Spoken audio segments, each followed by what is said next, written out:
Good afternoon. It's Monday, the 15th of March, 2021, just after 1 o'clock. Welcome to UK Column News. Your host today, Mike Robinson, myself, Brian Gerrish, and we're delighted to be joined by David Scott, of course, bringing us northern exposure from north of the border.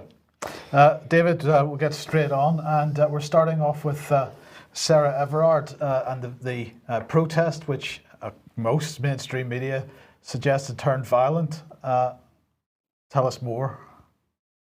Well, yes, this is Associated Press reporting. London police drag a woman away, crowd gathered despite the COVID rules. And here we see a young woman with two-colour hair and lots of piercings. So the sort of person who might have supported all of the COVID restrictions. And she's come along in a mask, but that's not been enough. And here she's been pressed up against a tree and cuffed. And her crime? Well, she attended what was going to be a vigil for Sarah Everard in Clapham Common on March 13. And just for a foreign audience that maybe hasn't seen this story, just give us a brief on Sarah Everard herself. Well, it's a young woman, aged 33. She disappeared from the streets of London around 9 p.m. at night. And after some searching, the police interest concentrated on a suspect who was a serving police officer. In fact, a member of the specialist close protection team around diplomats and other government VIPs. And he has been arrested and he has been charged. And sadly, her remains were found in a wood in Kent sometime thereafter, and this has now generated an enormous public reaction with interesting media access and media interest. Yes, so, well, the question is, has the event itself generated that public reaction, or is there something else at work? But we'll come on to that in a second. In the meantime, Cressida Dick, the Metropolitan Police Commissioner, has come under a lot of criticism for how this vigil was policed. But she's standing firm. She said quite rightly, as far as I can see, my team felt that this is now an unlawful gathering, which poses a considerable risk to people's health. I don't think anybody who is not in the operation can actually pass a detailed comment on the rightness and wrongness of the subsequent police operation. David, that's a pretty arrogant position to take, many people are saying. Well, pretty arrogant position, but she's using arrogance to counter hypocrisy, because what's happening is she's coming in for a lot of criticism from people in politics, the very same people in politics who were crying that we must shut down these anti-lockdown protesters, and we must all mask up, and we must all obey all the rules, and who were passing the rules, who were voting for the rules. But now those rules are being applied to, quote, the wrong situation, to the people that they would want to have supporting, people they support politically, people they would want to have on the streets. Now it's the politicians have turned against the police, and it's put Cressida Dick in an interesting position, because having backed all of the assault on her rights, having taken all of the instruction from the government and applied quite political policing in the past, where Black Lives Matter could protest, but anti-lockdown protesters or pro-veteran group protesters couldn't protest. They were met with violence from the police. The BLM protesters were met by the police kneeling in front of them. That obviously generated a lot of criticism for the Met, so she's obviously decided that she's going to just apply the rules and play it a bit straighter, and of course she's immediately come in for yet more criticism for doing that. But one person who's featured quite a bit in the coverage is a young lady with red hair. Yes, this is Patsy Stevenson, and she has been very much the star of this event. Here you see a dramatic photograph of the young woman with red hair and a mask being cuffed by multiple officers. And it's a nice photograph, but it's slightly overexposed, and I think you'll find that the next one is beautifully lit. This is her again, sitting looking at the camera, mask free this time, and still getting cuffed by the officers. I'm not sure quite what took so long, but it's a nice photograph. You have to admit that's making quite a visual impact. So she became the star of the protest. She generated the images that would go all around the world. And so the question is, well, who exactly is Patsy Stevenson? And would you believe, Mike, she's an actress. She's also a student, but she's an actor, presenter, model, dancer, entertainer, and extra. And she is from Southend-on-Sea, and she can do improvisation. So that's good to know. And a little bit concerning that so often that the people who turn up in these media events getting their photograph all over the press have unusual backstories, and quite a lot of them tend to be actors and actresses. Now, she then went on Twitter to issue a call for action. Hello, I'm Patsy. After what happened today at Clapham Common, I want to redirect the focus away from the police and towards what actually happened. We need to be seen and heard, and that's why I'm calling for everyone to meet at 5 PM on the 15th of March outside Parliament Square. See you there. So now she's redirecting the whole movement. It seems an unusual position for young women to be in. Not quite sure what she's redirecting it towards, because away from the police towards what matters, but without an explanation as to what that is. And it was a police officer who's been charged with this murder, so redirecting it away from the police seems an odd statement. But calling for essentially mass movements onto the streets on the 15th of March, or at least she was, because someone's had a word. I suspect the phrase £10,000 fine might have come up in this conversation, and that video is now gone from YouTube, gone from Twitter, to be replaced by a small statement that she is not calling for anyone to take to the streets on the 15th of March. So that's the current position with Patsy. But in the meantime, yesterday, I'm sure people will have seen some of the coverage on YouTube and so on, some of the live stream coverage. There were more protests yesterday, this time outside New Scotland Yard. And we're not going to show any of the video of that because actually some of the chanting was quite obscene. David? Well, yes, I mean, there was this protest, and it was extremely aggressive. It was foul and abusive language is used all the time.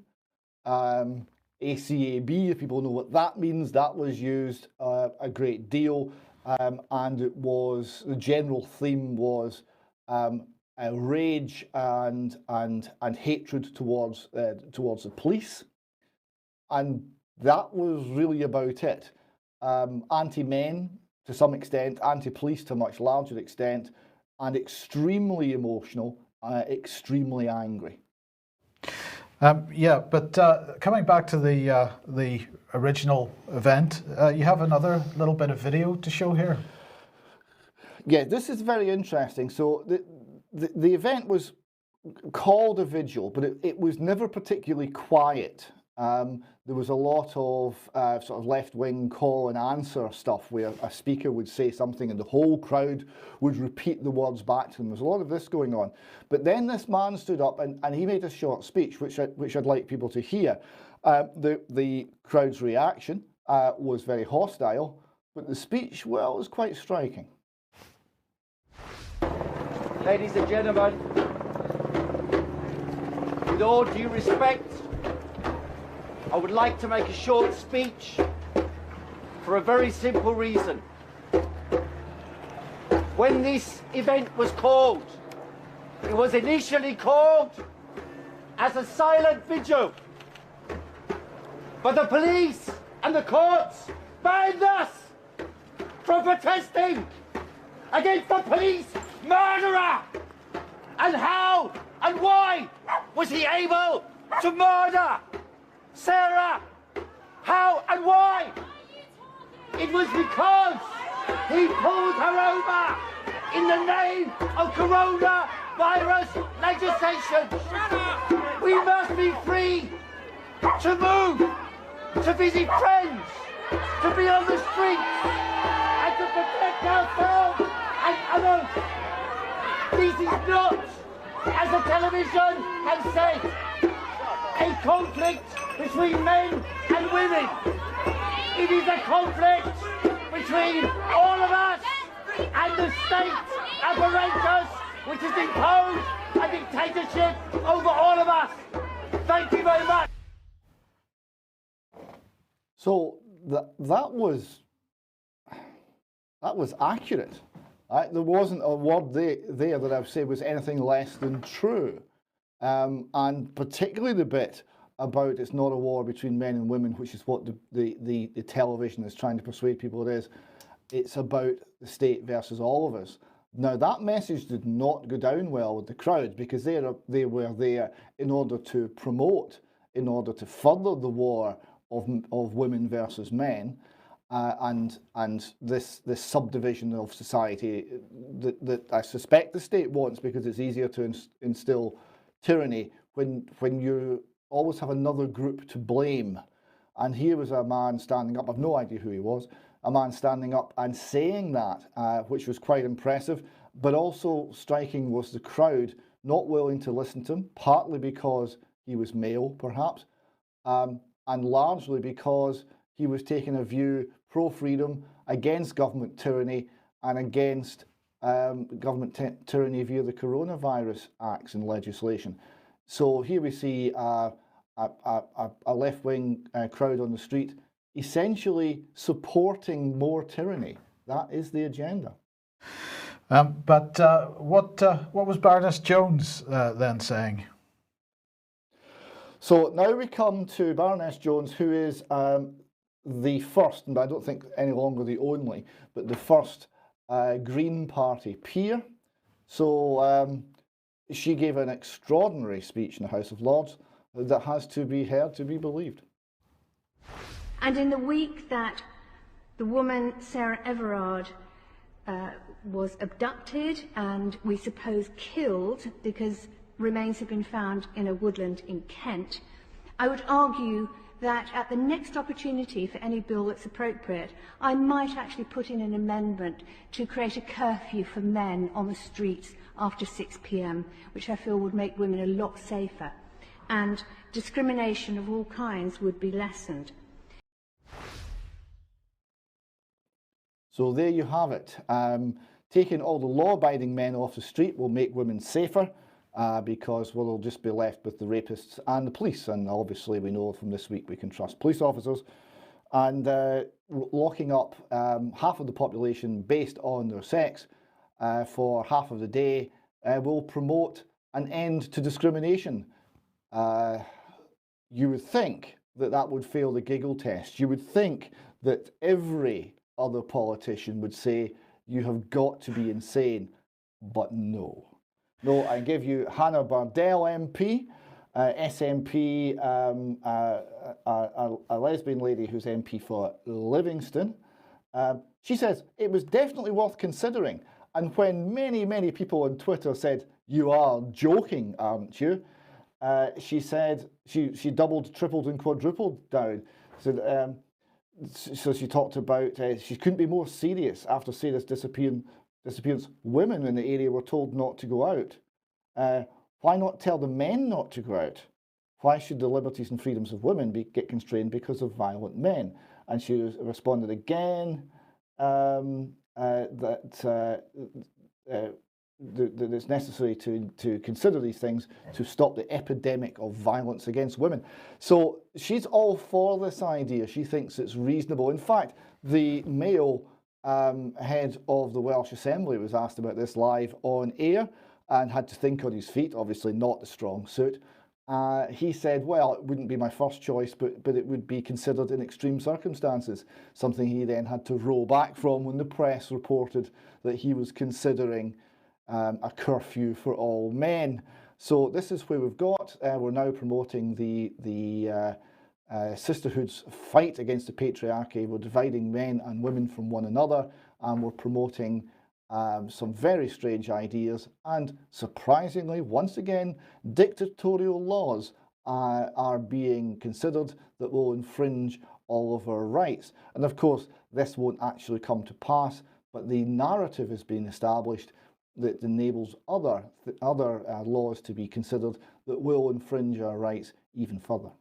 And we'll be coming on to that in a little bit. Now, the question is, David, what or who is driving this? Is this really a grassroots movement of women activists worried about violence against women? Well, I thought maybe just to sort of consider this, we'd look at some of the language that we've been seeing in recent weeks.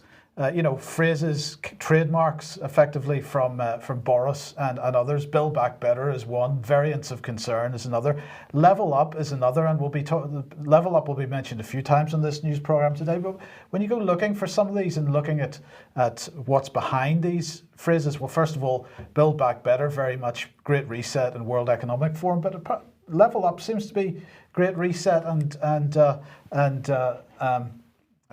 World Economic Forum as well, because here is an article from the World Economic Forum's website. The Great Reset must place social justice at its centre, and it says this. This can be done by shifting the focus from giving a hand to these communities to empowering them with large-scale public investments to level up access to conditions on a par with those of more privileged communities. They're talking about Africa, but if we head on, we find another article from the World Economic Forum, Data Bias, the dangers of being female in a world designed for men. And they're talking about an organisation called Level Up, which is a British organisation. Here it is on screen. And this is all about working together for gender justice in the UK. And David, this might seem a little bit tenuous to some, but it seems to me that when you start seeing catchphrases and things of this type appearing in the narratives of multiple different, it doesn't matter whether it's a politician or an NGO or a think tank or a campaigning organisation, you start to see the same catchphrases appearing. You begin to wonder where's that phrase originating, and whose policy is it that they're promoting? Well, this is it. Whose line is it anyway? And it's all across the globe. I mean, Build Back Better, Biden's talking about it. You see it in Australia. You see it all around the world. Build Back Better.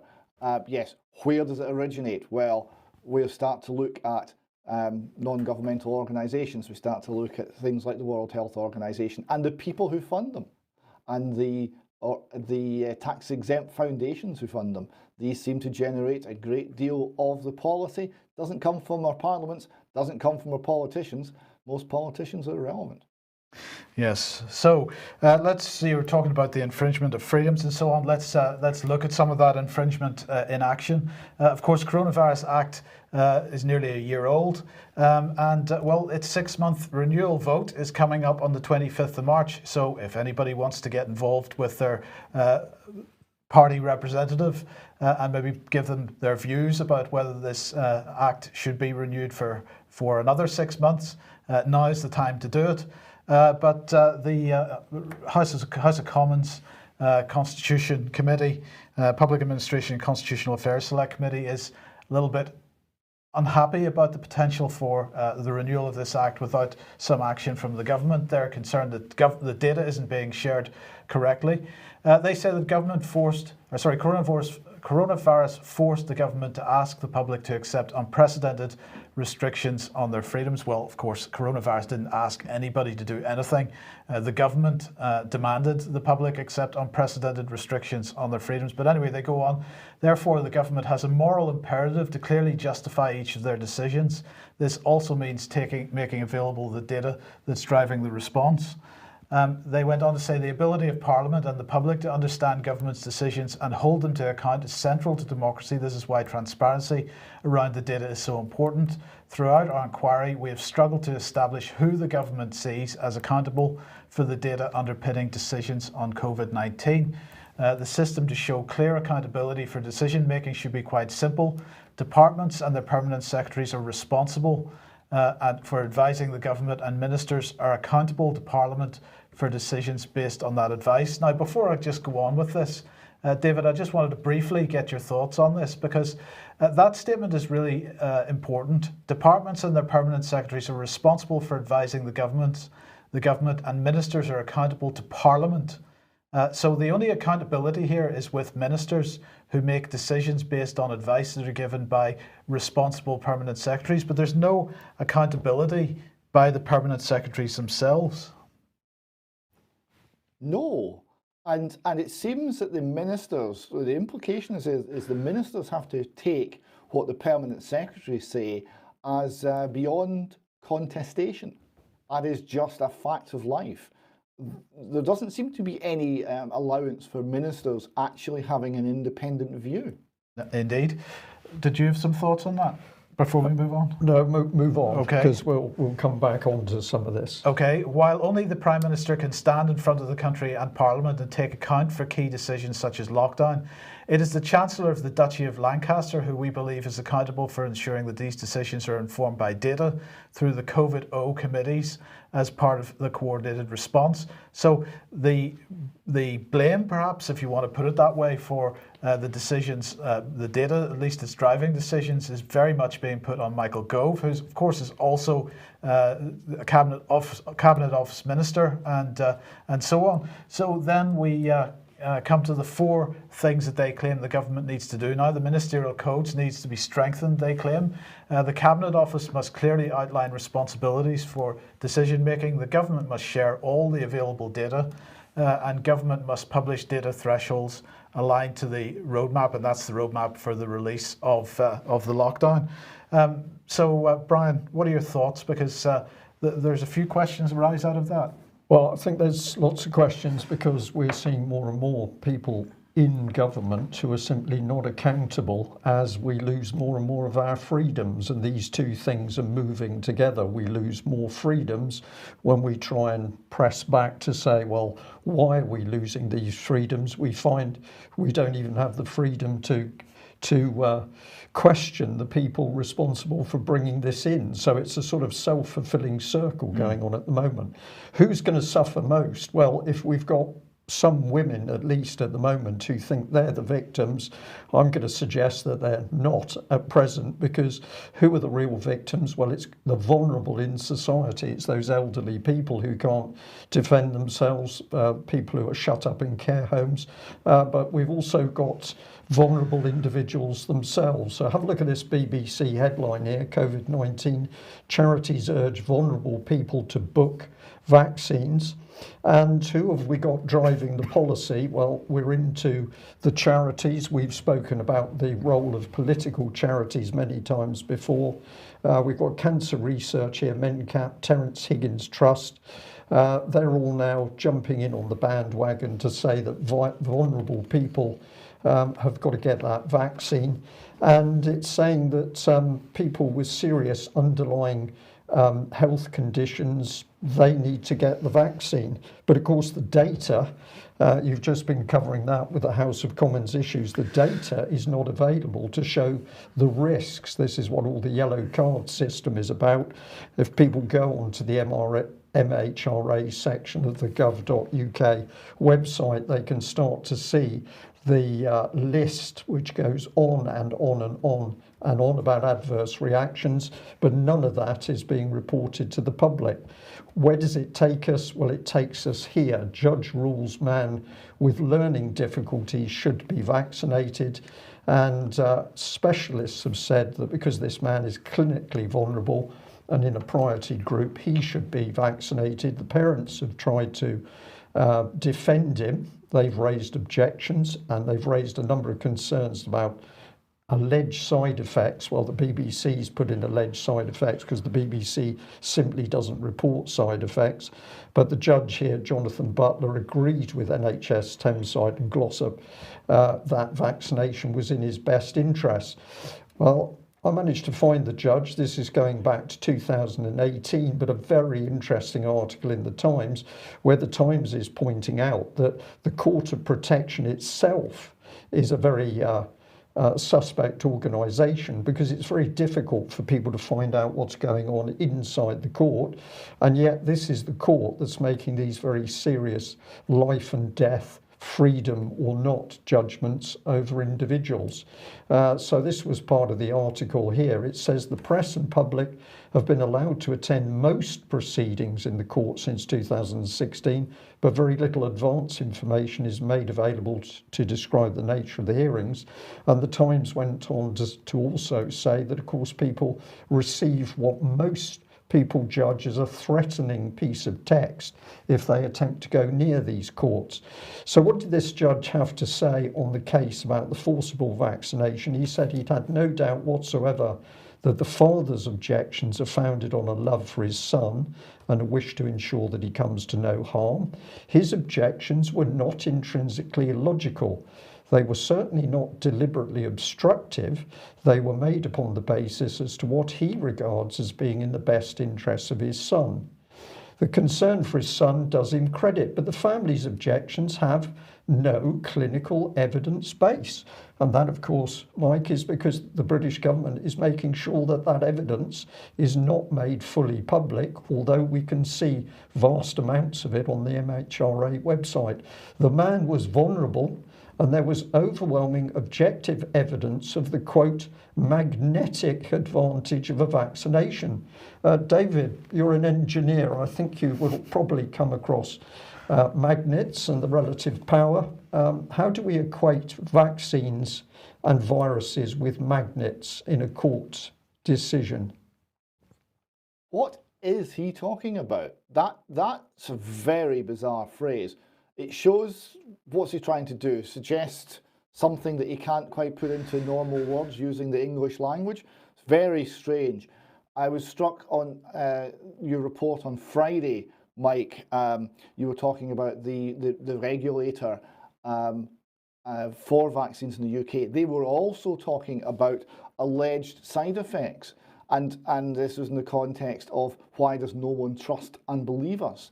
Well, you would have to say that if they cannot even be upfront and honest with the British public to admit and detail the side effects which are happening and which they know are happening, and still refer to them as alleged side effects, it's hardly surprising that people are losing all confidence in the regulator.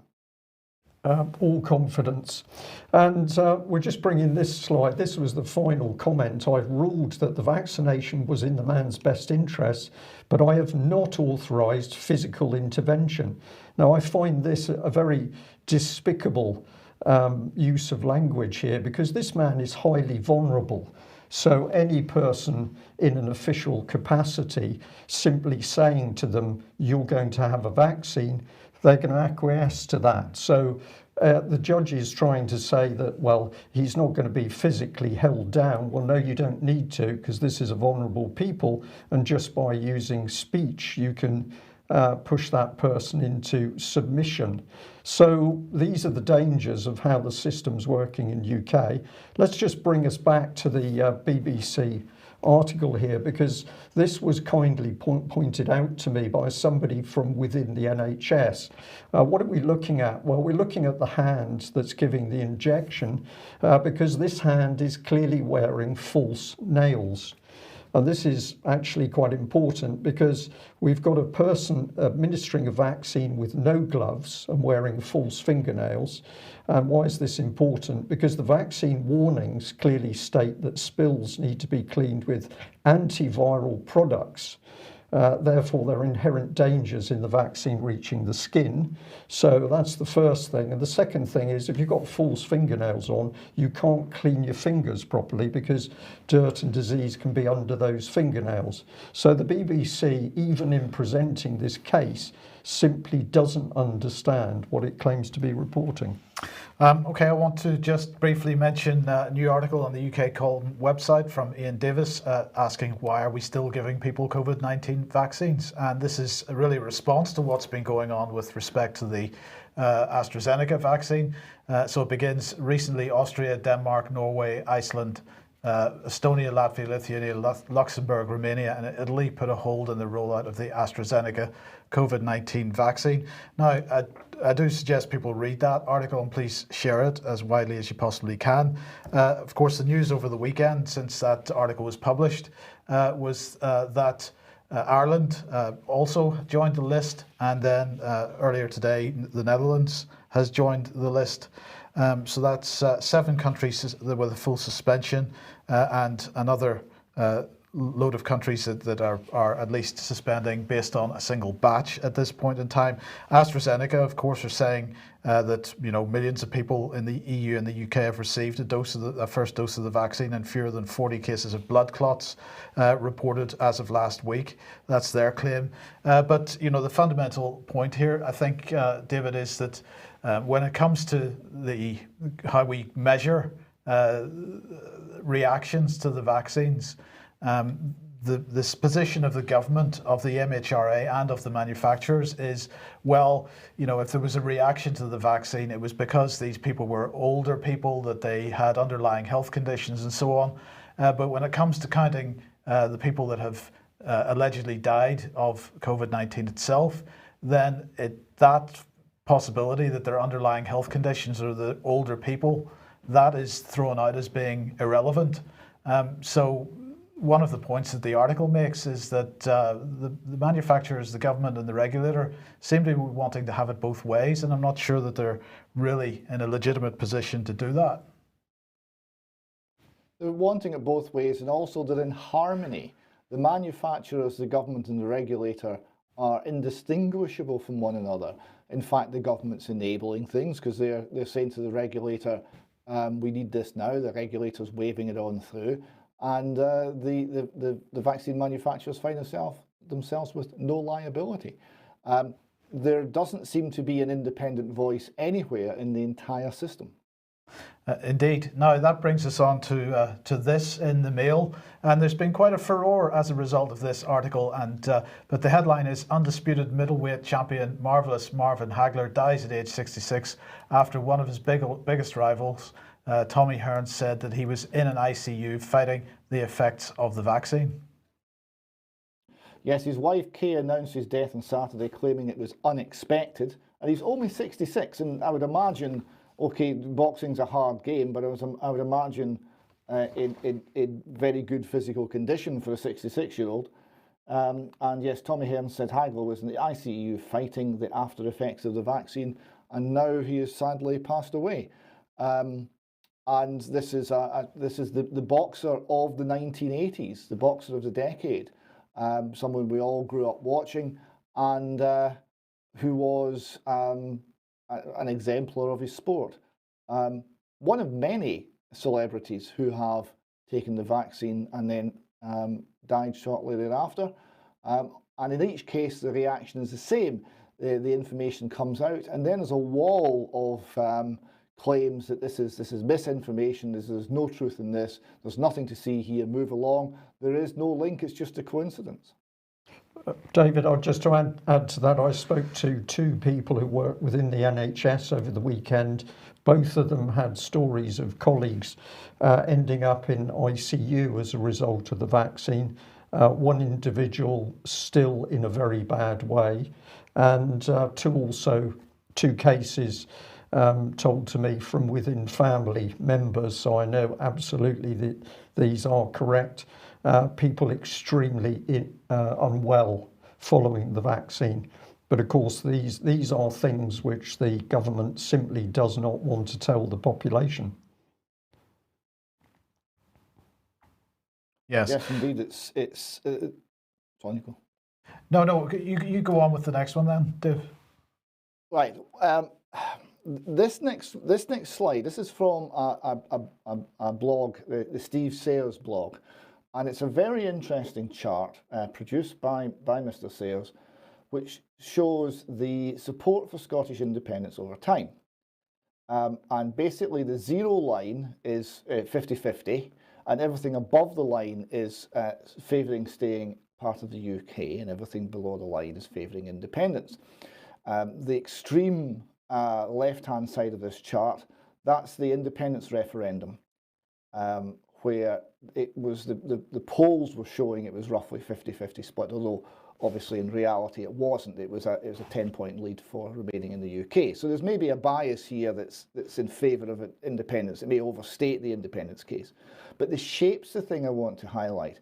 you see here that it's consistently pro staying in the UK, apart from the time which coincides with the coronavirus. So what I'm suggesting here is that one of the effects that this is showing is that the suspension of all economic laws, apparently, the suspension of all rights, the locking of everyone in the home, the subjection of them to constant politically led fear-mongering and statements from the television about how we're going to run our lives, has produced a change, a political change in the society. And it's this political change in Scotland, which now seems to be wearing off, thanks to the salmon affair, may well be present across the world.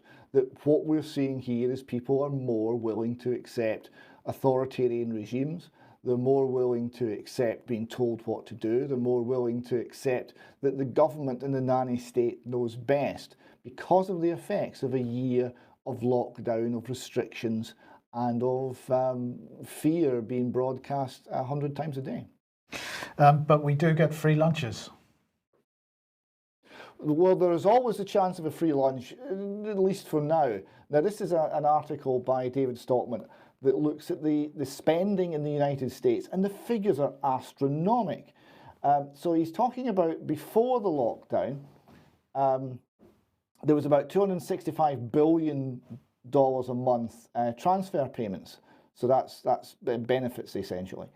And that went up to $546 billion in the month of April last year.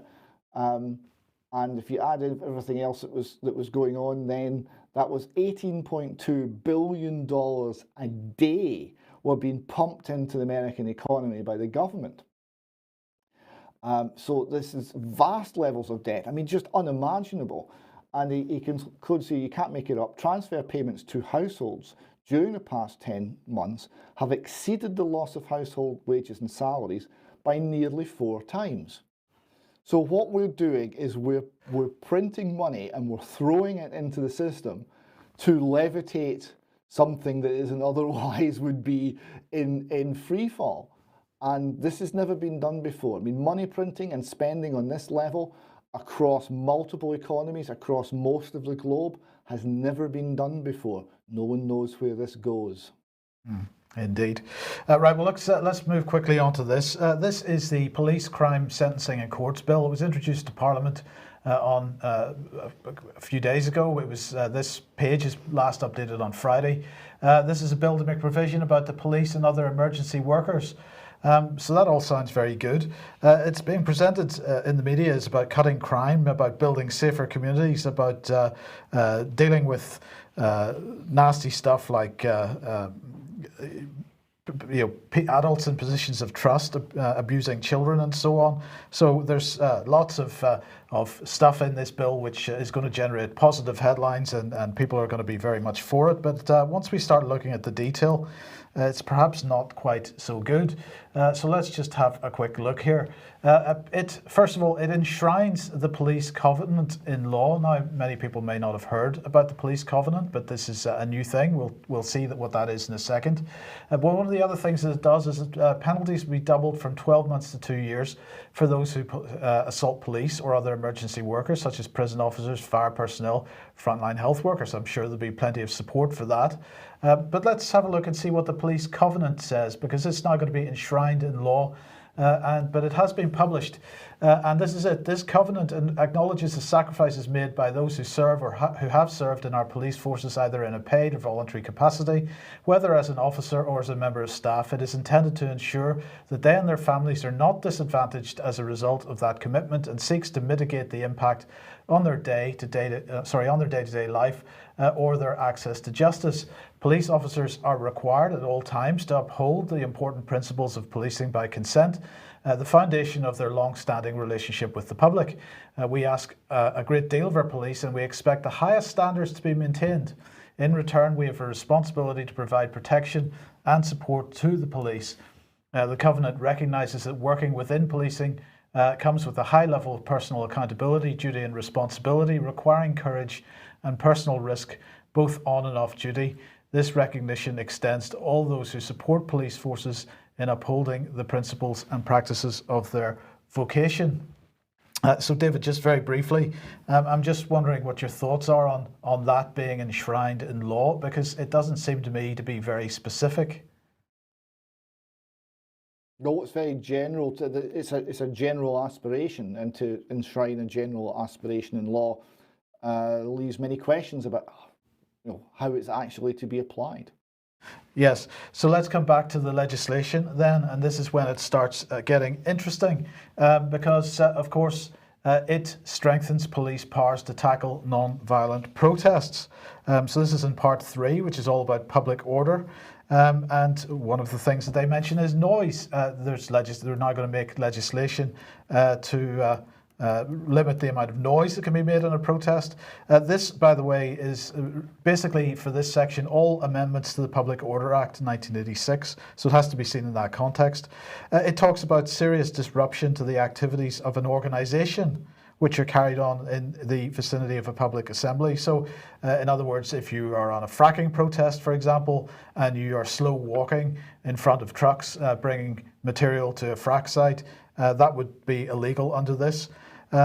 If you intentionally or recklessly cause public nuisance, if you impose, and it also talks about putting conditions on one person protests, but then it also talks about strengthening police powers to tackle unauthorised encampments. So this comes under part 4, and this is about unlawful encampments that significantly interfere with a person or community's ability to make use of land, and that undoubtedly will have a corporate aspect to this as well. Many of the really limiting aspects of this bill, which are going to pretty much stop protest if it passes in its current form, certainly going to stop protest in its current form, were outlined in this document, which was published by the NPCC following the fracking campaign mainly.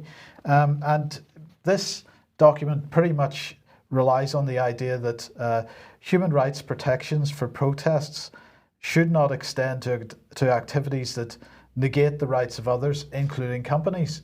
And David, I think this is a pretty highly dangerous direction to be going in, because when a corporation is able to hold its hand up and say, government, where our profits are being affected by protest, and the government is saying to the police, you need to go and remove this protest, that's really taking things a step over the line that people shouldn't be accepting. Yeah, it's very strange. Two things immediately occur. They seem to be moving an awful lot of issues which would normally be settled by a civil process in a court, and they're criminalising them so the police can get involved directly in favour of one side in a dispute. Negate the rights of others when you're talking about corporate profits. So that's one step away from saying, I'm very sorry, you can't set up your fish and chip shop here because this other company, Fish and Chips International, says that the competition would affect their profits. So we're going to arrest you if you try. It seems to be going down roads which are counter to a pluralistic free society, and very much towards one where the state decides what you'll believe, the state decides what you'll do, the state decides who will win and who will lose, and your obedience is appreciated, but your comment or your protest or your objection is really not welcome. Indeed, but there's a few other bits and pieces in this bill. Here's one of them, the power to specify other areas as controlled areas, and the example that they give for this is, for example, either House of Parliament or, as is proposed, that any House of Parliament be located somewhere other than the Palace of Westminster as a result of the parliamentary building works, or for any other reason.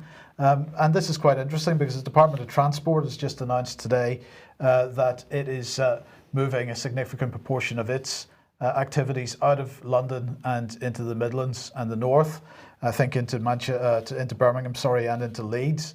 And we've got other government departments doing the same. The Ministry of Defence moving civil servants to Scotland and other places. So we are seeing, as you keep talking about this issue of breakdown, Brian, but this is the dismantling of the nation and the institutions of the nation. That's the word. So the nation's being dismantled under the smokescreen of chaos, and as we've said many times, we were warned that chaos was to be introduced by the Conservative MP Nick Bowles, as he was. That was reported in the public press, and UK column under the psychological attack on the UK has also been detailing what is to be done, which is the country taken apart. We're witnessing it, we're living it. Yeah. Now, if you like what the UK column does and you would like to support us, then please head over to ukcolumn.org/community, and there are options to help us out there. And also please do share our material that's on the various platforms. That would be very much appreciated. Okay, well, an update. There was a problem with a lyn-thyers-funding-appeal. To be very simple about it, it was taken down by the crowdfunder firm. They suddenly didn't like it. It was removed very quickly. Of course, that means that people will have their donations returned to them. There is a new route to give funding to lyn-thyers for a court case. So this is the detailed address to go to. A little bit more information is circulating on this. You'll be able to freeze this on screen and have a look. But if we expand it a bit, there is a bank account which is set up. The sort code is 230580. The account number is 320-87019. The BIC is MYMBGB2L, and the IBAN is GB61 MYMB230-580-320-87019. And I'll just emphasize here that there's also an email address which is CPR4D, that's lowercase with the numeric 4, so CPR4D at livingstones.blog. And they're asking that if you make a donation, and we certainly hope you will, you put in that it's for Lyn's Fund, you give a name, a date, a time, an amount. And I can say that the people putting this together have done it very kindly. They are fully in support of lyn-thyers, and time is now running short because, of course, the court case is coming up. So if you have donated, will you have a look at donating once again? Okay, thank you to the viewers who sent this one through to us. Has COVID changed hospitals for the better? With some interesting statements. The pandemic has been a catalyst for an innovation in the NHS, and some changes will have lasting effects, says Dr. John Wright of the Bradford Royal Infirmary. It then says this: the COVID pandemic has transformed our hospitals. Car parks are empty. Once bustling corridors are quiet, and these days you won't see any staff making fashion statements. We're all in scrubs and masks. Well, this puzzled me a bit, Mike, because of course we've got people who've been sent to prison. Well, they've been charged with filming empty hospitals, and we've been told for weeks that the hospitals have been bursting to capacity with COVID. But here it says that COVID has transformed our hospitals. The car parks are empty. Once bustling corridors are quiet, and these days you won't see any staff making fashion statements. We're all dancing in scrubs and masks. So, David, you're smiling, but of course this is the truth coming to the surface. This one we liked as well. Thank you for the viewer who sent it in. Evening Standard. The UK's national statistician says he has no doubt there will be a further wave of COVID-19 infections in the autumn. Do you think that's because there's always an infection comes along from flu-type viruses? Professor Saria Diamond, head of the ONS, said that while people need to understand how the data is moving forward and look at the impact of the wonderful vaccine rollout, the virus isn't going away. So no political statement by the man who's in charge of the data there. So where does this bring us? Well, if we're looking at what's happening in the country, we are warning the political agenda is now driving what councils do and say. And back on the 27th of November, we were talking about a case in Plymouth where, as a result of Black Lives Matter protests, Plymouth City Council simply decided that they were going to rename a street. They were going to change it from John Hawkins Square, and they were looking to name it after the black Plymouth footballer Jack Leslie. And this was all done really with no proper consultation or impact from the public. Now, the man who was fighting it, Danny Bamping, has been continuing his action to take this through the courts, and we were able to do an interview with him about a week ago. I'm afraid the sound quality is very poor, but there's a little clip here, and we'll have a look at that and then talk about the importance of what he's saying. Sir John Hawkins was Drake's cousin, and he was an MP for Plymouth. He was in front of the Armada in the boats when the Armada came, and he saw off them while his cousin was playing bowls, apparently. He set up a hospital for people in the Navy that's still in operation. It still exists today. He did amazing things, not just for this country, but especially for this city. And the only place in Plymouth where Plymouth recognises Sir John Hawkins is that square. There's no statue on the whole like there is for Drake.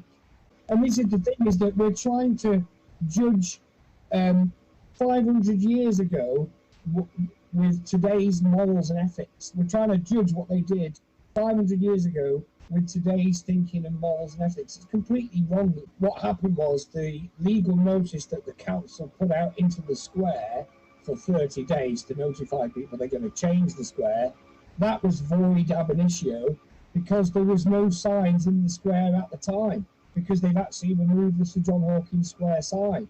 However, what happened was some local councillors from the Conservative end wanted to get people to write letters to the court. So they asked the lawyer from Plymouth City Council to say, what is the process, so I can tell my constituents? And it was those emails that got spread like wildfire for people who wanted to object. And it was that wording in those emails that was deliberate, which is why 98% of the letters written to the court were then rejected. But what was interesting is this: before any appeal started, all of those letters that were written to the courts by the people of Plymouth, objecting and appealing and saying we don't agree with this, they were given to the council unredacted. In this case, my letter was the only one accepted by the court as a formal appeal. It went to this case management hearing on 9/11, and that was just basically set out the rules of what was going to happen for the actual trial. So then we had the actual half a day that was listed for. That happened on Friday the 13th of November, and that went really well. I pulled the council apart. They clearly didn't follow the legislation. They didn't follow their own policies. Their witnesses were absolutely a disgrace. The way that it panned out in the court hearing, the judge sent out the witness and the council's barrister to decide whether they were going to answer my questions or not. Because if they didn't answer my questions, it was going to be a very brief hearing. Because they refused to identify the member of Jack Leslie's family that they got permission from. And now I know why, because what they did was, Brian, in a nutshell, if you like, they construed this process where they omitted key information, the council omitted key information from the court, so that when the judgment was made on the 4th of December, the judge would side with them. However, since that judgment, I've done a freedom of information request requesting the actual decision from the council when they made the decision to change it from Sir John Hawkins Square to Jack Leslie Square, because that was never evidenced in court. So we encourage people to listen to the full report, but what have we got? We've got essentially that a decision is made within a local council, not as a result of what local people wanted, but as a result of following the political agenda. And that at the time was very much Black Lives Matter protests, forcing the issue, statues to be taken down, historic names were a bad thing.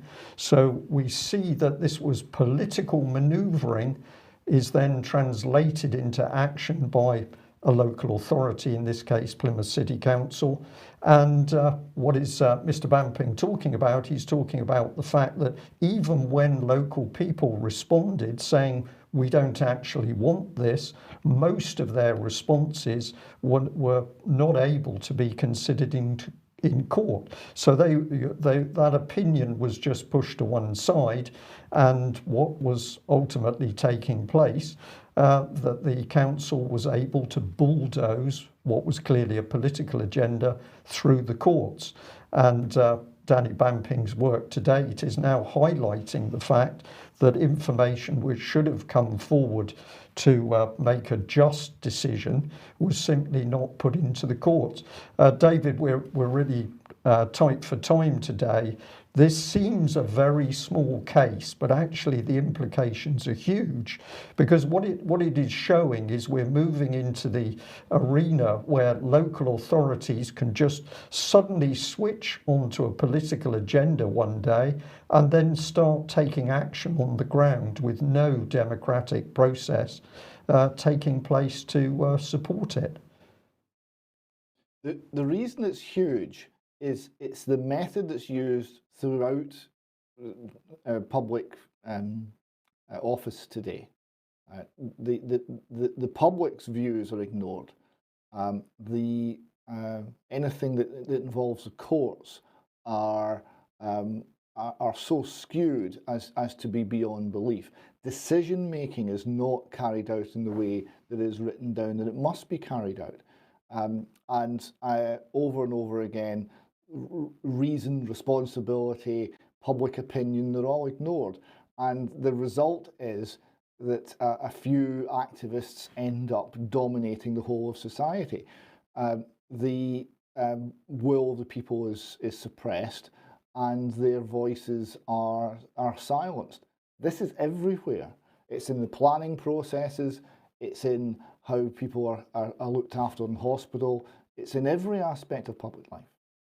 Yes.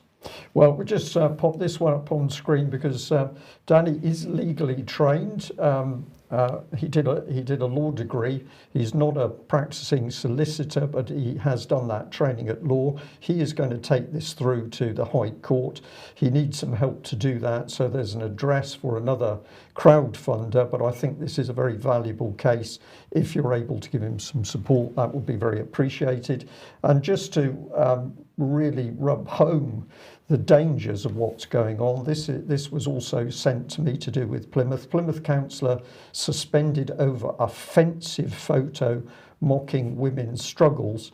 And this is a local councillor that donned a wig to go on a small film clip on Facebook, really mocking the fact that we've now got this women against men battle being pushed forward.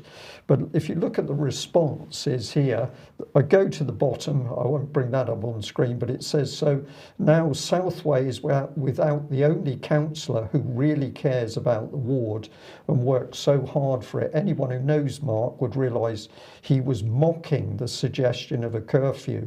Admittedly, it was ill-timed post, and I'm sure he deeply regrets it now. So that's what the local people think of their councillor. But look at the top comment here. We need programmes, we need re-education, we need to rid Plymouth of toxic masculinity, unconscious bias and white privilege. We need to start teaching critical race theory. We had 11 Reclaim the Streets protests by women in Leeds during 1977 during the Sutcliffe's Yorkshire Reign of Terror. Let's not waste another 43 years. We need more graffiti, more purple lights and nice candles too. So you can see what's being lined up here. And of course, these people are sponsored politically.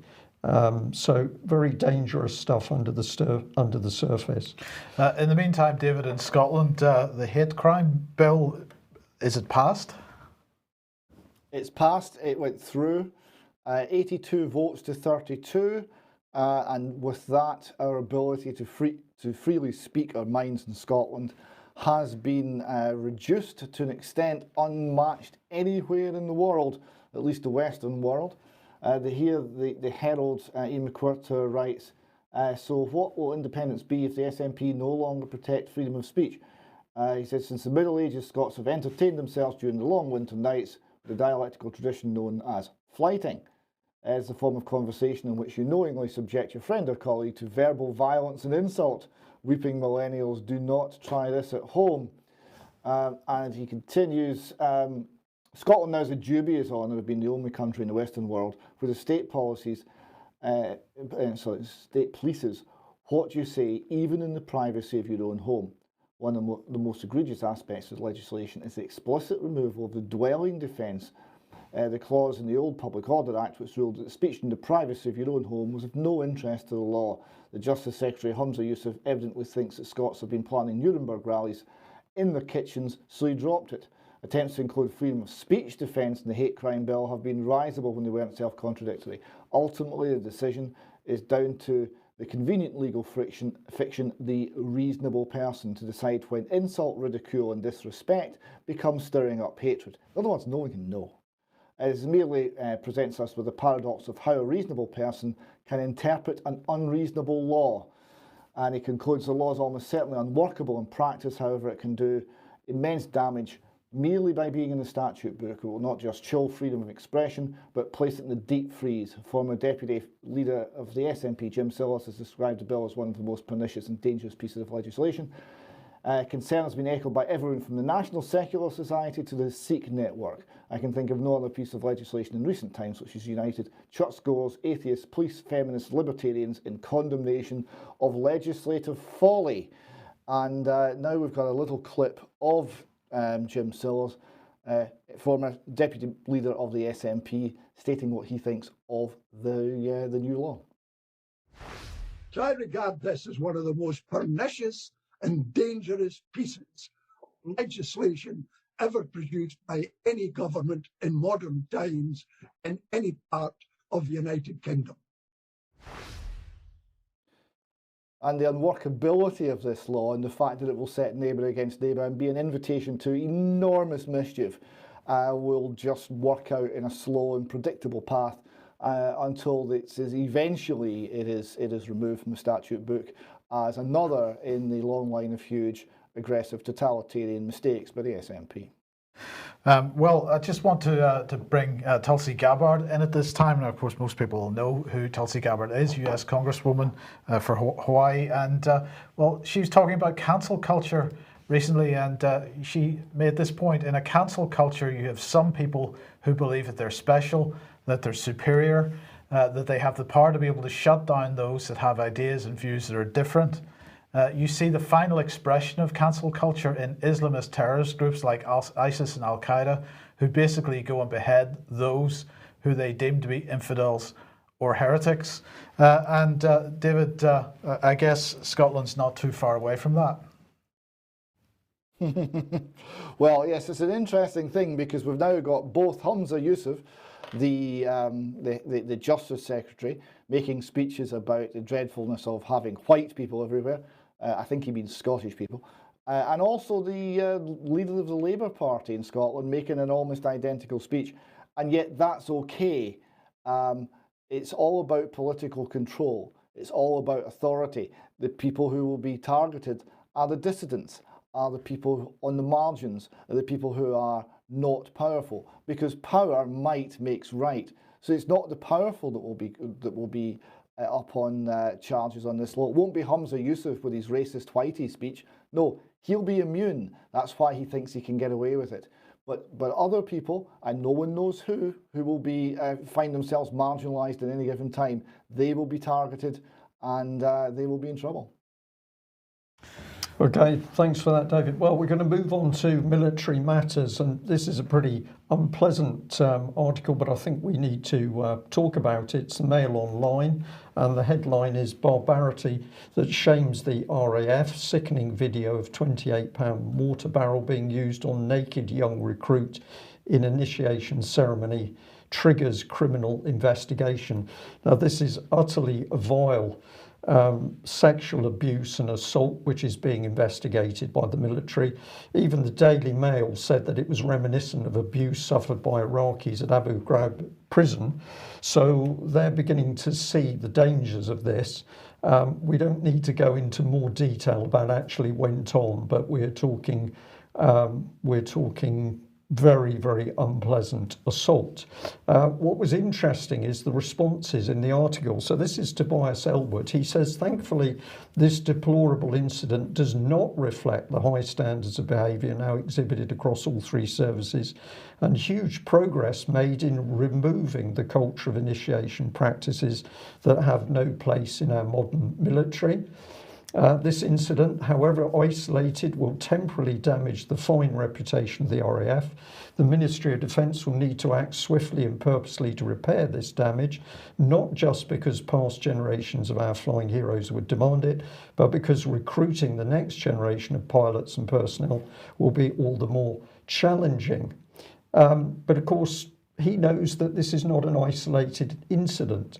And so if we move on down, we can come on to this. That last year, Defence Secretary Ben Wallace launched an anti-bullying 24/7 telephone helpline for service personnel across the Army, Royal Navy and Royal Air Force to allow troops to report any abuse or harassment. So we've only got to do another search around this article to see that, in fact, the bullying and the vicious sexual bullying has got so bad that the military's had to set up a special helpline to deal with it. So there's been a culture change in the military. There's always been bullying, but we've now seen a massive increase, and we're seeing this very perverse sexual element to the bullying. Ben Wallace knows this is going on. Tobias Elwood knows it's going on. The Ministry of Defence knows it's going on. But actually, are they dealing with the issue? I don't believe so. So if we go to The Guardian, now this is an old article, but it's just reinforcing the point. Bullying in armed forces on the rise, MOD figures reveal. And it says a year ago, defence ministers announced the creation of a special database to compile details of sexual offences relating to armed forces personnel. However, the figures are not being made public, and there remains no central record of the overall number of sexual offences involving the armed forces. So, Mike, it's pretty obvious what's going on here. We've got a rise of increasingly violent and unpleasant abuses inside the military. There's got to be a reason for it, and we've got to start looking at what the senior officers have to say about what's going on. So this was sent to me last few days as well. And what does this show us? It shows us that we've now got some extraordinary ideas amongst senior officers in the military. We've got Vice Admiral Nick Hine. He's saying, to be blunt, autism has made him a better naval officer, but he says also that the armed forces need what he calls more neurodiversity. So we need people with very different opinions to make the military better. That's a very interesting position. We've also got very strong lobbying within the military from LGBT plus groups, where this has become a key part of their work within the military. So we just show some of this on screen. This is here for an upcoming Quad Service LGBT plus virtual conference, which is going to be held on Sexual Orientation and Gender Identity Conference. And if we go on through this Twitter page, which is advertising all this, this one caught my attention because they bring in air cadets to target with this material.